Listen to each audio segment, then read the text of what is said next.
Akka mooltan hordoftoota keenya oduun ammaaf qabnu kuno. Rakkoo namoomaa kabiroon Itoophiyaa gama kaabaa keessatti mul'ataa jiru tilmaamuun kan hin danda'amneef hammaataa adeemee jira jechuudhaan dubbiimaa muummicha barreessaa tokkummaa mootummootaa Steven Dujarric beeksisaniiru. Michoonni keenya gargaarsa namoomaa torban kana Maqalee irratti karaawwatame haleellaa samiirraanii dabalee walitti bu'iinsisuun hammaachuusaaf wal waraansa dhiyeenyaan naannoo Amaaraa keessa namoonni hedduun qe'ee ofiirraa buqqa'uun gabaasamee jira jedhan. Ammas irra deebi'uudhaan qaamotiin martinuu kanneen walitti bu'iinsa sana keessatti hirmaatan akka seera gargaarsa namoomaa ka sadarkaa addunyaa siviilotaaf caasaa siviiliif eegumsa godhuutti dirqama isaanii ba'uu qabu jedhaniiru. Tigraay keessaa haalli namoomaa sababaa deddeebiin gargaarsaa murtaa'aa ta'eef gada deemaa deeme jedhan. Onkoloolessa 13 hanga onkoloolessa 19 gidduu yeroo jirutti konkolaataan gargaarsa fe'ate 215 Tigraayitti ennaa ergamu ka torban duraarra xiqqoo dabalee jira. Konkolaataan 1,111 ta'u erga adoolessa 12 qabee Tigraayin ka seene yoo ta'u kan naannoo sana seenuuf barbaachisu 115 qofa. Akkuma beekamu guyyaatti konkolaataa gargaarsa fe'ate 100tu Tigraayin seenuu qaba jedhan. Torban darbe namoonni 52,000 gargaarsa midhaan nyaataa yoo argatan walakkaan isaanii gosa nyaataa tokko yookaan lama qofa argatan yoo xiqqaate namoonni 870,070 torban tokkotti gargaarsa midhaan nyaataa argachuu qabu jedhaniiru. Erga baatii hagayyaa qabee michoonni keenya uummata 870,007 naannoo Amaaraaf 76,000 ol immoo kanneen Affaar keessaa qe'ee ofiirraa buqqa'aniif midhaan nyaataa raabsanii jiru jechuudhaan dubbiimaan kun beeksisaniiru. Dirree Dho'aaf Haromaayaa gidduu ka jiru naannoo gaarreeniif dachii gajjedhaan bakka wal arguu qabee hanga sulula naannoo Affaar jirutti torban tokko keessa yeroo 4 kirkirri lafaa mudachuusaa Yuunivarsiitii Finfinneetti Piroofeesara ka ta'an Attaalaa Ayyala mirkaneessaniiru. Reektar iskeelii 4.5 kan qabuuf kirkirri lafaa guddaatu mudate ka jedhan Piroofeesara Attaalaa sochiinsaa hanga Dirree Dho'aaf magaalaa Hararitti dhaga'amuusaa dubbatan. Arfan kun qofti ka dhaga'ame ta'uu ennaa ibsan walumaa gala 10 kan ta'u mudachuusaa dubbataniiru. Yuunivarsiitii Finfinneetti waaltaa qorannaa dacheef saayinsii hawaatti daayireektara ka ta'an Piroofeesara Attaalaa kirkirri lafaa sun magaalaadhaa alatti mudate jedhan. Itti dabaluudhaanis Haromaayaaf Samaraatti kan argamu buufata galmee ragaa biraa odeeffannoon dabalataa innaa argamu daran beekamuu danda'a jedhan. Kana dura Itoophiyaa keessatti kan mudatan kirkiraawwan lafaa boodatti deebi'anii yaadachuudhaan naannoo Affaar keessatti irra deddeebi'uun mudachuusaa Piroofeesar Attaalaa ibsaniiru.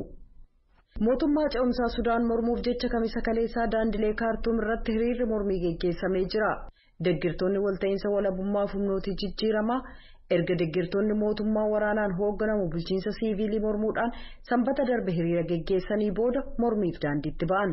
Kanneen kumaan lakkaa'aman hiriirtonni deeggartoota diimokiraasii mootummaan siiviilii guutummaan akka jiraatu gaafataniiru. Hiriirri mormii isaanii kunis bakka hiriirtonni bulchiinsa waraanaa deeggaran guyyoota 6 turan naannoo masaraa mootummaatti geggeessamuusaa Reuters gabaasee jira. Gareeleen kun filannoon bara 2023 ituun dhaqqabin dura mormii kan kaasan waliigaltee aangoo qoddannaa muddamaan guute ka biyyattii diiguu yaaddoo jedhu waan dhaqqabsiiseef jecha mootummaan pirezidaant Albashir bara 2019 erga aangoo gadhiisee booda hoogganoonni siiviilii aangawoota waraanaa Sudaan waliin aangoo qoddatanii jiran. Haa ta'u malee mootummaan ce'umsaa dameen waraanaa kaabineen siiviilii akka diigamu gaafachuu erga jalqabee as abdiin sirna diimokiraasiif ture dukkanaa'ee jira. Mormitoonni dura taa'an mana maree olaantummaa Sudaan Jeneraal Abdul Fattah al-Burhaan amanamummaa Bashiriif qaban itti fufaniiru jechuun qeequu isaanii Aljaziiraan gabaasee jira. Burhaan kaabineen muummicha ministeeraa Abdullah Hamdok akka diigamu gaafatan.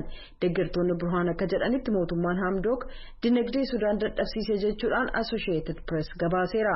Muddamsuun haa jiraatu iyyuu malee Hamdokiif Burhaan deeggartoonni isaanii ennaa mormiin guutuu biyyattii itti fufee jiru kanatti nagaan akka bu'u gaafataniiru. Kadhagaa jirtan raadiyoo sagalee Ameerikaa sagantaa afaan Oromooti. Taatoo fiilmii Yuunaayitid Isteets Alek Baaldwin kamisa kaleessaa Niiw Meeksikoo keessatti fiilmii waraabuuf qawwee itti gargaaramu dubartii ogeettii kaameeraa tokkotti dhukaasuun yoo ajjeesu daayireektara fiilmichaa madeessuusaa poolisiin beeksiseera. Balaan kun kan dhaqqabe fiilmii Rust jedhamu kutaa Yuunaayitid Isteets kibba gama dhiyaa bakka Baaldwin taatoo ijoo kan jaarraa 19ffaa ta'uun keessatti hirmaate waraabamaa turetti. Haalina Hachinsiif Joel Saawuzaa Alek Baaldwin qawwee fiilmichaaf gargaaramu itti dhukaasuusaa poolisiin Saantaa Fee ibsa kenneen beeksisee jira. Kan umriin waggaa 42 Hutchins helikopteraan mana yaalaatti geessamtus balaa madaa'urra ga'een boodarra lubbuu ishee darbe. Kan umriin waggaa 48 daayirektara fiilmichaa Sooza ammoo ambulaansiidhaan mana yaalaatti geessamuun wal'aansa argataa jira. Balaa kanaaf himannaan dhihaatu hin jiru kanneen ijaan argan wabeeffachuudhaan qorannaan geggeessamaa jira. Dubbi himaan qophii fiilmii sanaa oduu gabaasaa Hooliwudiif ibsa kennaniin balaan sun qawween sun rasaasa keessa jiraachuu utuu hin beekamin dogoggoraan dhuka'ee jedhan. Fiilmiin innaa waraabamu waa'ee meeshaa waraanaa irratti qajeelfama cimaa qaba garuu balaan ni mudata. Taatoo ka ta'e Baalduin erga bara 1980 qabee televiziyoona akkasumas hojii fiilmii irratti bobba'ee hojjetaa ture. Pireezidaantiin Yuunaayitid Isteets Joo Baayiden Yuunaayitid Isteets Taayiwaan irra ni gorti ka Chaayinaan qabiyyee kooti ittiin jettu odolatti kana gargaaruuf illee cicha qabdi. Mootummaan Itiyoophiyaa haleellaa xiyyaara waraanaatiin Tigraay keessatti raawwataa jiru itti fufuudhaan guyyaa har'aas tarkaanfii fudhachuu isaa ibseera. Gabaasaan sagalee Ameerikaa Mulgeetaa Xibaa Maqalee irraa gabaasa ergeen haleellaan kun raawwatamuu isaa mirkaneesseera. Bulchiinsi magaalaa Maqalee haleellaa kanaan oomishni qotee bultootaa gubachuu isaa dubbata. Mootummaan Itiyoophiyaas gama isaatiin mooraa leenjii kan kanaan dura Hiwaati irratti fayyadamaa ture rukutuusaa ibseera. Gabaasa Mulgeetaa Xibaatii fi kan maddeeloon biraa walitti qabuudhaan jaallanneen gabaasa ittaanutti qindeessiteetti hordofa. Mootummaan Itiyoophiyaa jumata har'aa haleellaa samiirraa magaalaa Maqalee irratti gaggeesseen yuunivarsiitii haleeluusaa humnootiin Hiwaatii fi maddeen gargaarsa dhala namaa ibsan jechuudhaan kan gabaase Reuters uummanni kuma hedduunis gara biyyattii kibbaatti dhiyeessaa kan jiran ta'uu beeksise. Mootummaan Itiyoophiyaa akka jedhutti haleellaan har'aa kun maadhee duraan kan waraanaa turee fi amma immoo Hiwaat itti gargaaramaa jiru irratti qiyyaafate. Dubbii himaan mootummaa Itiyoophiyaa Laggasa Tulluu Rooytarsiif akka hubachiisanitti yuunivarsiitiin hin rukutamne. Bulchiinsa naannoo Amaaraa keessatti lafa Hiwaat dhiyeenya kana to'ate gadhiisisuuf jecha wal waraansi lafa hammaatee jirutti magaalaa Maqalee irratti torban kana yeroo arfaffaaf samiirraa haleellaan gaggeeffame. Walitti bu'iinsa mootummaa Itiyoophiyaaf humnootii Hiwaat gidduutti waggaa guutuuf jedhu kanaan lubbuu namoota kuma hedduu darbe kanneen miliyoona 2 caalan godaansisee jira. Dubbii himaan Hiwaat Geetaachoo Raddaa dhaabbata oduu Rooytarsiif akka ibsanitti haleellaan har'aa kun mooraa yuunivarsiitii Maqalee haleele. Namni meeqa akka ajjeefame garuu odeeffannoo hin qabu jedheera. Maddeen hojii gargaarsa dhala namaa 3 jiraattota magaalaa Maqalee irraa odeeffannoo arganne jechuun Rooytarsiif akka ibsanitti haleellaa har'a gaggeeffame yuunivarsiitii Maqalee rukutee jira. Kan TPLF'n to'atamu TV'n Tigraay akka gabaasetti jedha Reuters mooraa guddichi kan yuunivarsiitii Maqalee rukutamee siviilonni 11 madaa'anii jiran jedha. Maddeen gargaarsa dhala namaa hedduun akka jedhanitti xayyaaronni tokkummaa mootummootaa gargaarsa fe'an kan silaa har'a Maqalee keessa qubachuuf turan sababa haleellaa samiirraa jumata har'aa gaggeeffameen utuu hin qubatin hafan. Xayyaaronni sun Maqalee keessa akka qubachuuf jiran aangawoonni ni beeku turan jechuun kan Associated Pressiif ibsan dubbii himaan mootummaa Itiyoophiyaa Laggasa Tulluu garuu balaliin xayyaaraa kan tokkummaa mootummootaa fi balaliin haleellaa waraanaa sa'aatii adda addaa fi kallattii garaagaraarra ture jedhan. Xayyaaronni kun hangam walitti dhiyaatanii akka turan ammatti hin ibsamne jedha dhaabbati oduu Associated Press. Gama kaaniin oduu gabaasaan raadiyoo sagalee Ameerikaa Mulgeetaa Xibaa Maqalee irraa akka gabaasetti haleellaa har'a samiirraa gaggeeffame magaalaa Maqalee gama bahaa naannoo yuunivarsiitii Maqalee mooraa Indaayesuus gaggeeffamee jedhee jira. Haleellaa kanaan miidhaan namarra ga'e beekuun hin danda'amne jedheera. Ittaanaa bulchaan magaalaa Maqalee Dr. Gabramadin Kiroos raadiyoo sagalee Ameerikaaf akka ibsanitti torban kana keessa naannoo manneen jireenya uummataa fi dhaabbatoota irratti haleellaan samiirraa gaggeeffamu lubbuu namoota nagaa fi qaama isaanii irrattis miidhaa geessisee jira akkasumas qabeenyis barbadaa'ee jira jedhanii inni har'aas itti fufiinsa kanaati jedhaniiru. Haleellaa har'aa kanaan yuunivarsiitii Maqalee naannoo mooraa Indaayesuus jedhamu ka jiru tuullaa midhaanii qonnaan bultootaa irratti miidhaa dhaqqabsiisee jira ka jedhan ittaanaa kantiibaan magaalaa Maqalee yeroo uummanni karaa hunditti cufamee beela'aa jirutti tuullaa midhaanii gubuun kun uummata kana dhabamsiisuuf karoorri jiru itti fufuusaa agarsiisaa jechuun himatan. Humni qilleensaa mootummaa Itiyoophiyaa torban kana keessa Maqalee irratti haleellaa samiirraa innaa gaggeessu innarraa kun arfaffaa ta'uun ibsameera. Hongee Booranatti mudateen namootanii fi loon miidhamaa jiranuu fi gargaarsa dhiyeessaa jiraachuu isaa mootummaan beeksiseera. Itti aanaa Komishineriin Sodaa Balaa Oromiyaa obbo Gaarumaa Oliiqaa gargaarsi midhaan nyaataa kuntaala 17,000 guyyaa 3 darbanii fi warra gargaaramuuf deemuu isaa ibsaniiru. Mootummaan federaalaatii fi mootummaan naannoos dhimma kana dhiyeenyatti akka hordofaa jiru dubbatan. Gama biraatiin tola ooltonni immoo gargaarsa birrii miiliyoonii 2 ol ta'uu walitti qabaniiru. Galmoo Daawwitii gabaasa ittaanu qindeesseera. Obbo Gaarumaa Oliiqaa itti aanaan Komishinerii Sodaa Balaa Oromiyaa erga Booranatti hongeen mudatee booda amma mootummaan gargaarsa midhaan nyaataa erguu himanii jiran. Yeroo ammaa kana midhaan nyaataa duraan kan gargaaramaa turan irratti dabalataan gara 1,166 ol kan ta'an dabalataan akka gargaarsa barbaadan mana maree hooggansa Sodaa Balaa godinichaan murtaa'e waan nu qaqqabeef kanarratti hundoofne guyyaa 3 duraa jalqabne amma kuntaala 10,000 ol geejjibamee jira jechuudha. Amma istoofii yookaan immoo mana kuusaa giddugala federaalaa Adaamarraa jirutti ragaa amma qindeessinee arganneen. Itti aanaa Komishinar Garramuun birrii miiliyoona 30 dheengadda ramadametti dabalata akka barbaachisaa ta'etti ilaalee mootummaan naannoo akka ramaduu himanii jiru. Ammas loon bona mudate kanaan Booranatti du'aa jiru. Waajjirri qabeenya beeladaa Booranaa haga kaleessaa qofaatti loon 15,000 ol horsiisee bultoota irraa du'uu mirkaneessee jira. Dr. Jaarsoo Daabanaa giddugala laaboraatoorii fayyaa beeladaa Yaabalootti qorataadha. Amma du'aatii loonii kan fidaa jiru guddaan nyaata dhabuudha jedhe. Wanti nu ammaan tana saatii kanatti recommend goonu dhukkuboota amma dhufa siin jedhu kuniin baay'een isaanii fakkeenyaaf ooyyaleen kan siin jedhu kuniin kittibaatii barbaachisa. Kittibaatiin immoo saatii kan hin kennamu. Saatii horii akkan qaamii gabbuu kanatti hin kennamu. Haan immoo irri caalaatti wanni nu akka laaboraatoorii keenya kanatti wanni nu recommend goonu concentrate feed waan nyaateedhamu jiru. Hagartuu hunda of keessa qaban. Al tokko marga kan odoon taadhin jechuudha. Marga makkan buusan kun marga akkan buusuu jiran kun raafeejjiidha.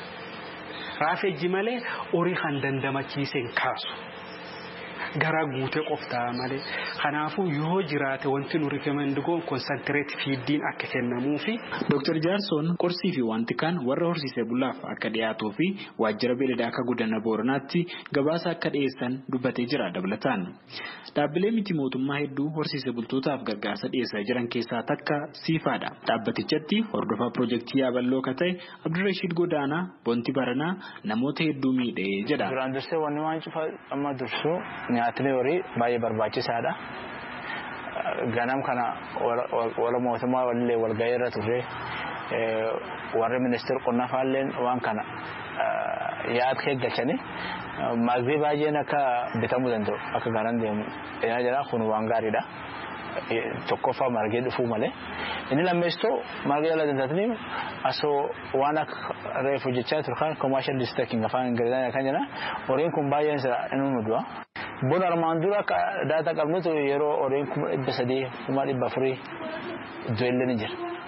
Biyyitti uummata Booranaa malee biyyitti yoo rakkoo guddaa ekonomii akkanumatti manca'aa jira ekonomii biyyaana osoo horii silaaduu kana nagaadha hawar daldaltoota wal qabsifne bitamee uummata kanirra jiddu galeessa geeffame achitti gabbifamee gurgurame biyyittis faayidaa guddaa uummata kanallee faayidaa guddaa laata.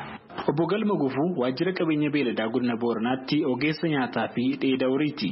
Haga yoonaa marga hidhaa 18,000 ol horsiisee bultootaaf dhiyeessineerra jedha. Komii jiraattonni gargaarsi nurraa ture jedheefis akkas jechaan deebii kenna. Inni kunini walamattuu sababa ta'ee herrega an akka nama tokkootti yaada hiyyan kaasa. Inni tokko gaafa ragaaleen kun sassaabama asistentiin geggeeffamee sodaan jirtu. Ragaan isa qindaa'ee ergamu sadarkaa mootummaa naannoo Oromiyaatti ijaarsa mootummaatu ture. Ragaan ergamsuun ammoo kallattimaan qaamni dirga'u mal qaba. Sadarkaa naannootti ergame. Sadarkaa naannootti ammoo qaamni kunini aga federaala mootummaa federaalaa erguu mala. Kanaaf waan sadarkaa gurmaan isaanii irra kan ka'een haga ta'ee rakkifanna hawwanni kana tokko kana inni lammeessuun ammoo naannoo aayilaandiitti yeroo nammatana kanu naannoo keenya Horsee Bulaa godina Booranaatti amma bonii akkaan uummata kan miidhee lafti bonaa kunin aayilaandii giddu galeessa Oromiyaatti lafti rooba ganna nannaqiiliin banateen armaan duratti kanaaf marri lafa jiru jiidha marri duraan haamamee hidhamee istoorii jiru bona dabre bitamee uummata Horsee Bulaa kanaaf raabsamee ture bona dabre marri kaan raabsamee dhumee jira marri ganna kanaan bahe haamamee hin dhaqqabne even marra gabee irratti arganii bituun rakkoo ta'e. Gargaarsa mootummaan dabalatas namoonni dhuunfaa gargaarsa waa'ee hongii godina Booranaaf walitti qabaa jiru. Dargaggoo jaatanii Boonayyaa koree warra waan kana walitti qabu keessaa nam takka. Haalli jirdansaa haleetti aduu haleessaga mineellamtu qajaa tokko walii qabne jirra ka addaa ta'eeti kala akkasii galqaree ilaalle ammoo ag walii qabne akki duruma deemu jirti haalli isin ittiin galuu jirtu guddoodhaan sananii fuula akka kallee koomunitiin Oromoo fuula akka jiran biyyoota adda addaa jiran wal gaanii gareenillee ta'anii dhuunfaanillee ta'anii akka galchuu jiranii kanaaf akka halee waan akkasitti ture.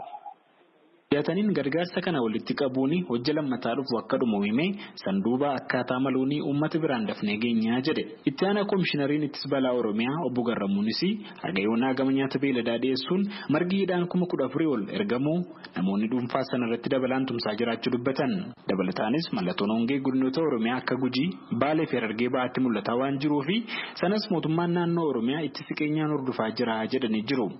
Hayyee amma immoo gara qophii itti aanutti ceenu qophii labataa qophii torbanitti tigisti gammeetiin qophaa'ee dhiyaatudha. Qophiin har'aa maal irratti akka xiyyeeffatu tigisti nutti himti itti dhiyaanna. Akka mooltan kabajamtoota hordoftoota keenyaa kuni qophii labataati. Qophiin labataa torbanumaanuu jimaata isinii dhiyaata ani tigisti gammeeti. Miidiyaaleen hawaasummaan akka feesbuukii namoota carraa miidiyaawwan baramanan akka raadiyoonii, televezyiiniidhaa fi maxxansaa irratti yaada ofii ibsachuu yookaan immoo dhihaachuudhaan carraan arganneef miliyoonaan lakkaawwamaniif carraa uumaniiru. Kaan hiriyoota itti baafata. Kaan jireenya ofii cidha guyyaa dhalootaa guyyaa eebbaa waan adda addaa himachuudhaan gammachuu ofii ibsata. Hanga adda ibsatus baay'eedha. Gariin odeeffannoo walii dabarsaa daldala ofiis itti beeksisa. Kaan immoo hammeenyaaf itti fayyadama. Dhiheenya kana fakkeenyaaf hojjettuun dhaabbata feesbuukii duraanii Francis Hogan jedhamtu seeneetii Ameerikaa keessatti dhihaattee dhaabbatichi rakkinoota jiran oduma beekuu dhiisee namoota baay'ee hawaasa baay'ee rakkinaaf saaxileeraa jechuudhaan dhugaa baateetti. Karaa kanaan egaa baay'een keenya yeroo namoonni oduu dharaa facaasan haasaa jibbaa dhageechisan argineerra miidiyaalee hawaasummaa kanarratti jechuudha. Karaa biraatiin garuu namoonni gareen yookaan immoo dhaabbatoonni miidiyaa hawaasummaa kana waan gaariidhaaf fayyadamanis hedduudha. Qophii har'aa keessatti garee akkasii keessaa feesbuukii qofa fayyadamuudhaan artiistota Oromoo 2 artiist Zarihuun Wadaajoodhaa fi artiist Nuhoo Gabanaa yeroo dhukkubsatanitti namoota qarqaarsa guuruudhaan milkaa'an keessaa gaazexeessituu fi bu'uureessituu dhaabbata beeksisaa Masarat Dhaabaa dubbise.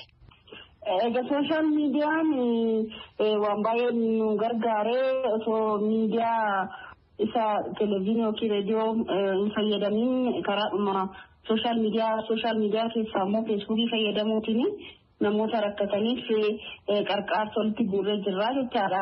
Qarqaarsi kunis maallaqaan gara miliyoona 2.7 Nuhoo Gabanaatiif akkasumas immoo Zarihuun Wadaajotiif gara miliyoona 1.2 akkasii gahee jira jechaadha. Waltajjiiwwan miidiyaa hawaasummaatti dhimma bahuudha hojii gaafata. Deddeebi'anii barreeffama, viidiyoo, waan adda addaa maxxansuudhaan tamsaasa kallattiitiin feesbuukidhaan gaafiiwwan namoota biraa ka'anii deebii kennuus akkasuma. Masarat artiistota kanaaf tumsa yeroo guututti waan maxxansaa turte keessaa fakkeenyaaf. Bila sarjanii jalaa itti ture neetwoorkii jechaadha. Isinoo miidhaa kakkaasanii amma haasofintana jira dhaamsa isin dabarsitanii fi maalidhaa jechuudhaaf yeroo immoo akka qabsaa tokkotti akka artistii Oromoo guddaa tokkotti beekanitti. Yeroon itti artiistota kana gara feesbuukii fuutee yaada isaanii hordoftoota ishiitii fi isaaniitiin akka gahan gootes jira. Kun fakkeenyaaf artiist Zarihuun Wadaajoo fulbaana 6tti gara feesbuukiitiin fuutee yeroo qarqaarsa fi maal akka barbaadu gaafatte waan jedhe keessa'e. Namni tokko erga galii hin qabaanne gargaarsa nu barbaada. Uummata isaarraa uummata tajaajilaa ture, uummata rakkataa fi ture, uummata jiraatii turerraa gargaarsa tokko nu barbaada. Gargaarsi kun immoo yeroo baay'ee akkasuma ilma jedhamaa gaa wanti bira gahu baay'ee xiqqoodha. Akkasittiin gargaarsa tokko yoo gaa argadeen beeku amma garuu gargaarsa nan barbaada. Kamisa kaleessaa oduu dhaabbanni feesbuukii maqaasaa jijjiirrachuudhaaf jira jedhu karaa marsariitii keenyaa akkasumas immoo karaa miidiyaalee hawaasummaa keenyaa maxxansin irratti yaadni hedduun nu gaheera. Abdii Nagaasaa karaa feesbuukii nu hiyyoomseraa silaafiyyuu jedha. Mu'ee Harar maalumatti jijjiirrachuuf deema laataa jedhe gaafata. Mahammad Adam maqaa jijjiiroo osoo hin taane dhugaa barbaannaa jedha. Akka dhaabbanni qorannoo geggeessuu staatistikaa jedhamu jedhutti bara amma keessa jirru bara 2021 keessa Itoophiyaa keessatti namoota gara miliyoona 9 oliitu feesbuukii fayyadama. Lakkoofsi kun immoo guddachaatuma deemaa jedhee tilmaama dhaabbatichi. Masaratiin hojii tola ooltummaa yookaan immoo tumsa namootaaf guuruu kanaaf feesbuukii akkamitti filattee gaaffii jedhuun dhiyeesseef. Silaagaa irraan bara samitti namoota rakkataniif konsertiiwwan adda addaa qopheessuun jira. Kana dura tiishartiiwwan adda addaa CD qopheessuutiin sirboota hojjetaman akka uummata bira gahu taasisuutiin maallaqni yookiin deeggarsi garaagaraa ni taasifama gama artistiitiin jechaadha.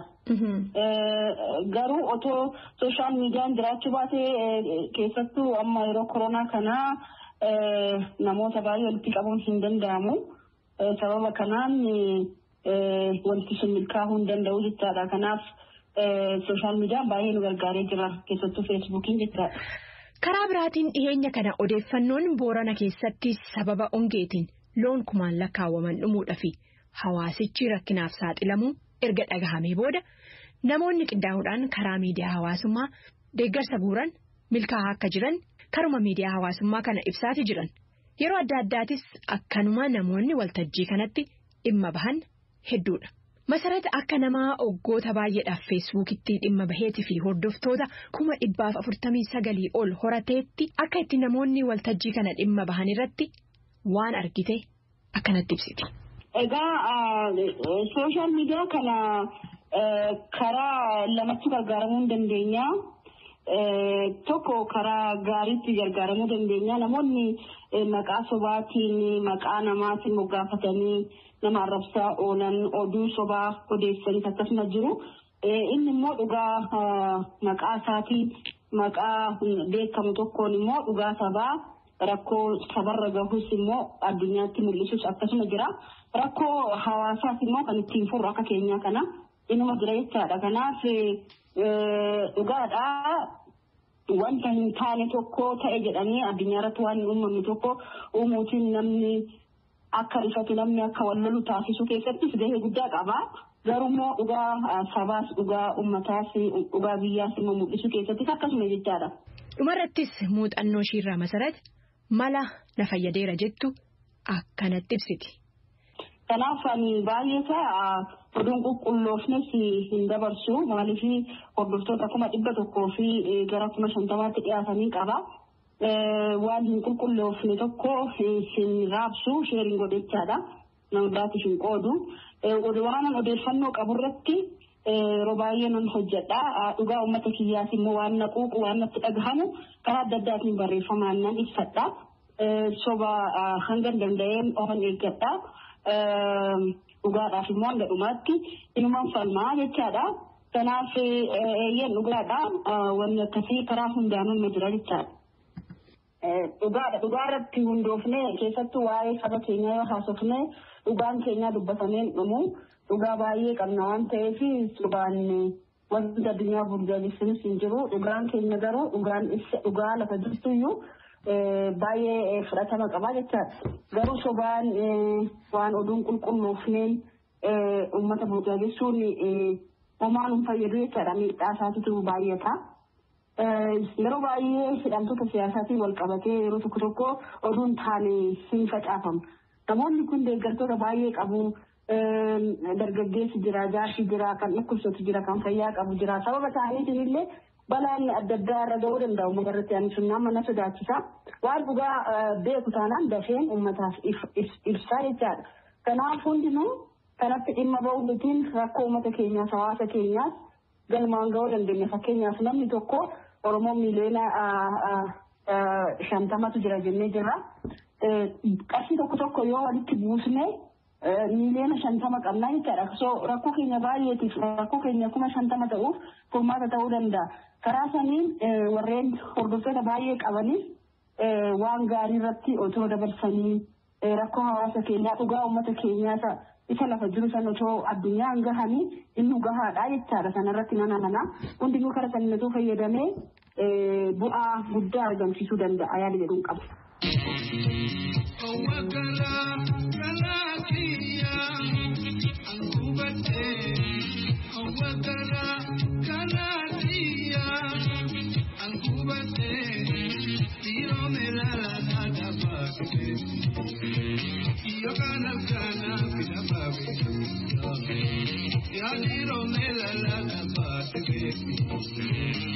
Qophiin labataanarraa xumurameera. Bu'uureessituu dhaabbata beeksisaa Masarat Dhaabaa ulfaadhu jechaaniin sagantaa kiyya xumura. Torban mata duree biraa qophii biraatiin walitti deebinaa. Ani Tigist Gammeeti.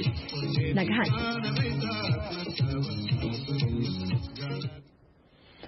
Hordoftoota keenya sagantaan afaan Oromoo qophiin har'aaf qabu asirratti raawwata. Qophii keenya irratti yaada qabdanu tamsaasa keenya karaa raadiyoo isa dilbataa fi sanbata darbu immoo hin irraanfatinaa.